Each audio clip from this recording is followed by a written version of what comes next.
Se llevaron al futuro brillante de Israel. Como le decía un señor a su yerno el día que se estaba casando con su hija: te estás llevando a la flor más hermosa de mi jardín.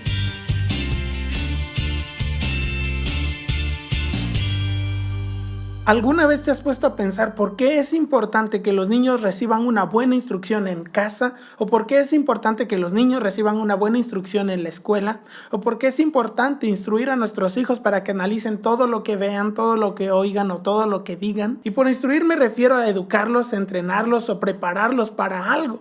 Muchas veces pensamos que solamente es instruir acerca de un militar, ¿no? Acerca de algo muy cuadrado o algo que tiene que ser muy forzado, muy forzoso. Pero no es así, no necesariamente. Nos referimos a preparar a los niños. También a veces bromeamos y decimos: gracias a Dios que este muchacho se logró, porque parecía que no lo iba a hacer en la vida, como que no le agarraba la onda a las matemáticas o a esto de vivir, ¿no? Y entiendo que lo decimos de juego, que lo decimos cuando alguien ya creció, pasó la etapa formativa y ya nos reímos, pero ¿qué hay de ellos cuando son niños? La Biblia nos deja ver en diferentes ocasiones la importancia de que los niños reciban una buena instrucción desde pequeños, muy pequeños, la importancia de crecer en un buen lugar. Y sí, este video es con motivo del Día del Niño, que en México lo celebramos el 30 de abril. Así que veamos 3 ejemplos y cerremos con un consejo y la respuesta a estas preguntas iniciales. Y bien, uno de esos ejemplos lo encontramos en la vida de Samuel. Este hombre fue uno de los mayores profetas de la Biblia. Fue consagrado a Dios desde su nacimiento, porque su mamá pedía un hijo, no podía tener hijos, que ya era algo crítico en el tiempo en que ella vivía entre los judíos. Pero bueno, pide un hijo, lo consagra a Dios y este hijo empieza a vivir en el templo. Este Samuel servía en el templo y además fue el encargado de ungir a los 2 primeros reyes de Israel, que recordarás que fueron Saúl y David. Elcana volvió a su casa en Ramá, pero el niño se quedó para servir al Señor bajo el cuidado del sacerdote Elí. El niño Samuel, por su parte, vestido con un efod de lino, seguía sirviendo en la presencia del Señor. Así que aunque era un niño, podía servir a Dios. Eso no quiere decir que realizaba las tareas principales de un sacerdote. No quiere decir que él hacía todo lo que hacía Elí, porque le faltaba experiencia, le faltaba preparación. Desde luego es algo evidente, es algo que no vamos a negar.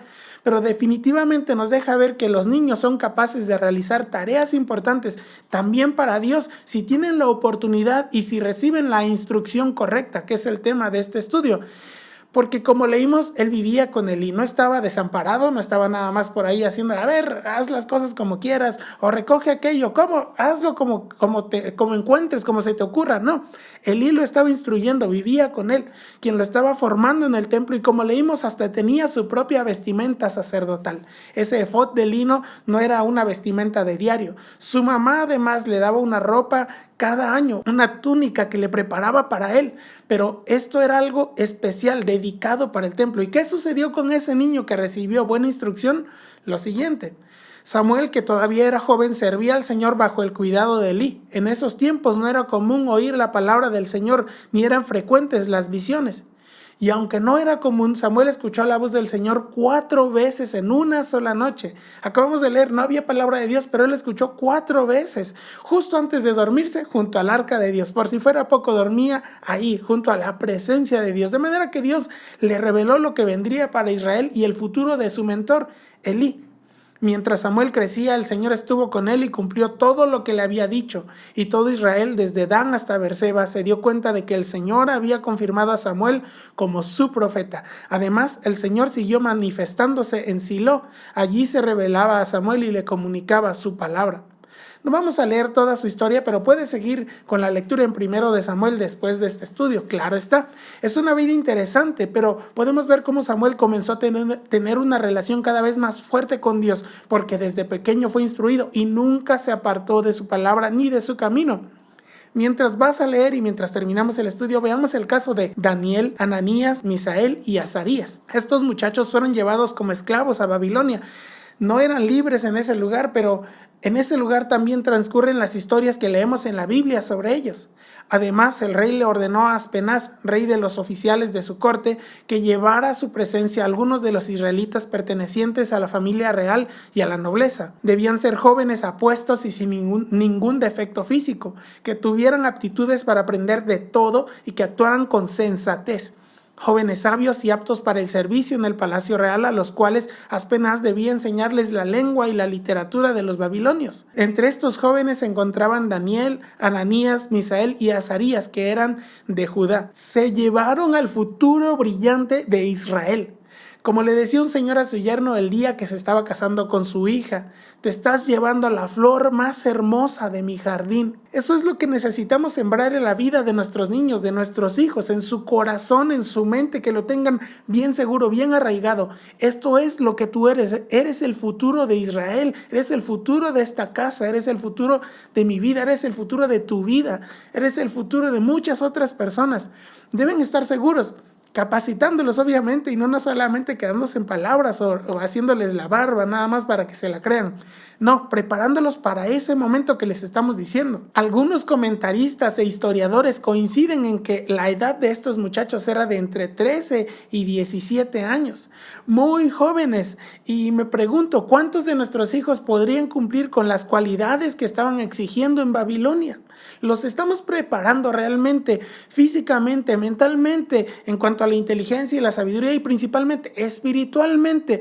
¿Los estamos instruyendo? Porque estos niños no se deslumbraron con la primera comida que les pusieron, que vaya que, como entendemos en la Biblia, o nos deja ver la Biblia, era algo importante la comida que les estaban dando. No se contaminaron con las costumbres de aquel lugar, ni dejaron de buscar a Dios, aunque pasaron los años y ellos no estuvieran en su tierra o con sus padres, o que la presión del rey los estuviera asediando todo el tiempo. Ellos no cedieron, buscaron a Dios.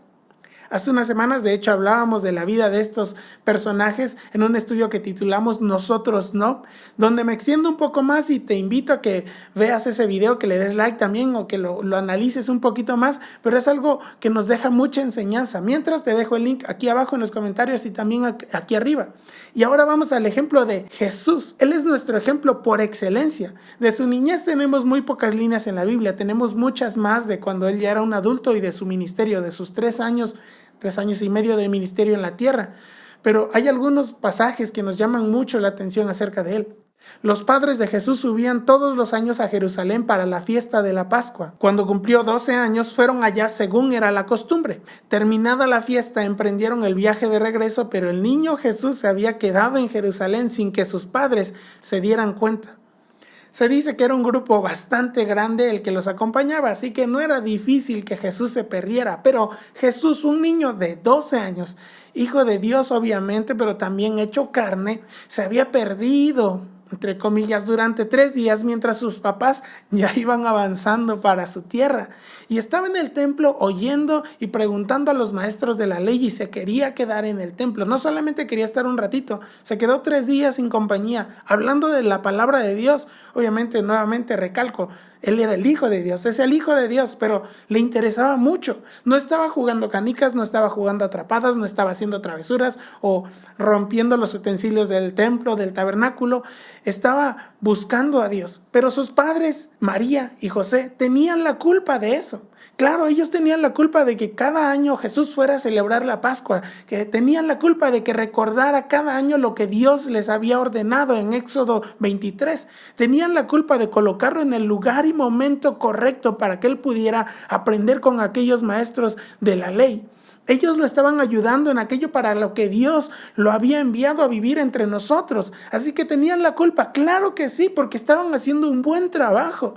Y nosotros, ¿cómo lanzamos a nuestros hijos a la vida? ¿Cómo nos estamos encargando de ellos? Necesitamos ayudarlos para crecer en gracia, en sabiduría y para ser grandes personas. Cuando lo vieron sus padres, se quedaron admirados. Hijo, ¿por qué te has portado así con nosotros? Como si les hubiera desobedecido, claro.